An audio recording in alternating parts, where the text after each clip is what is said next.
ბატონმა გრიგოლ-დილაშვილმა დატოვა სახელმწიფო უსაფრთხოების სამსახურის უფროსის თანამდებობა და კანონის მიღებისთანავე ის დაიკავებს საქართველოს რეგიონული განვითარების მინისტრის თანამდებობას. მოგხსენებათ, რომ გრიგოლ-დილაშვილი საქართველოს პარლამენტში წლების მანძილზე იკავებდა რეგიონული პოლიტიკისა და თვითმმართველობის კომიტეტის თავმჯდომარის თანამდებობას, ზოგადად მას აქვს რეგიონებთან მუშაობის გამორჩეული გამოცდილება, შესაბამისად მისი მინისტრობა უზრუნველყოფს საქართველოს მთავრობის ეფექტიან საქმიანობას რეგიონული განვითარების ამოცანების შესრულებისას. მე მინდა მადლობა გადავუხადო გრიგოლ-დილაშვილს სახელმწიფო უსაფრთხოების სამსახურის უფროსის თანამდებობაზე უაღრესად წარმატებული საქმიანობისთვის. ურთულეს გამოწვევების ფონზე მან უმნიშვნელოვანესი წვლილი შეიტანა გასული 6 წლის განმავლობაში საქართველოს ეროვნული უსაფრთხოების უზრუნველყოფასა და შემდგომ განმტკიცებაში.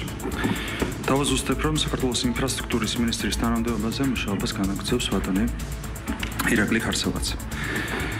საქართველოს სახელმწიფო უსაფრთხოების სამსახურის უფროსის თანამდებობაზე საქართველოს პარლამენტს წარუდგენთ ბატონი ანდრე ოხანაშვილის კანდიდატურას.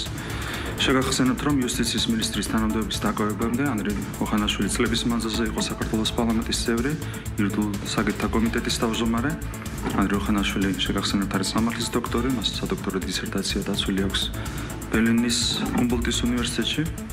საქართველოს პარლამენტის თავმჯდომარესთან და საპარლამენტო უმრავლესობასთან გავლილი კონსულტაციების თანახმად საქართველოს პარლამენტში ანდრე ოხანაშვილის დამტკიცებას ზეგ მიმდინარე კვირის პარასკევს ეყრება კენჭი. საქართველოს იუსტიციის მინისტრის თანამდებობას დაიკავებს ბატონი პაატა სალია. განსაკუთრებული წარდგენა არც პაატა სალიას სჭირდება, ის გახლავთ, როგორც მოგხსენებათ, მოქმედი პარლამენტის წევრი, ის არის ერთ-ერთი ყველაზე წარმატებული ადვოკატი, ყველაზე წარმატებული იურისტი საქართველოში. მას აქვს იურიდიული განათლება მიღებული საქართველოში, ამერიკის შეერთებულ შტატებში.